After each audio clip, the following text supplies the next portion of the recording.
अस्सलाम वालेकुम, आप देख रहे हैं वर्ल्ड न्यूज़ HD पाकिस्तान और मैं हूं आपकी होस्ट नादिया खान। खबर शामिल करते हैं डिप्टी ब्यूरो चीफ तालिब हुसैन अंसारी की इस रिपोर्ट के मुताबिक बोरेवाला शादाब कॉलोनी बिजली के खंभों से महरूम, एक खंबे पर दर्जनों मीटर लगा दिए गए। शादाब कॉलोनी बोरेवाला के मकीन बुनियादी सहूलत बिजली से महरूम हैं। कॉलोनी में बिजली के खंभों की शदीद किल्लत के बायस मैपको को एक ही खंबे पर दर्जनों मीटर नस्ब करना पड़े हैं। तारों का गुंजलक जाला और ओवरलोडिंग के बायस आग लगने और जानी नुकसान का खतरा बढ़ गया है।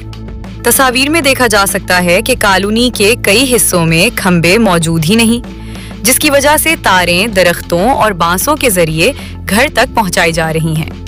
रात के वक्त अंधेरे के बायस बच्चों की तालीम और सिक्योरिटी के मसाइल भी दरपेश हैं। इलाका मकीनों ने MPA खालिद दोगर, नज़ीर आराएं और मैपको हुक्काम, डिप्टी कमिश्नर वहाड़ी और वज़ीर आला पंजाब से मुतालबा किया है कि शादाब कॉलोनी में फौरी तौर पर नए बिजली के खंभे नस्ब किए जाएं, ताकि मकीनों को रिलीफ मिल सके और किसी बड़े हादसे से बचा जा सके।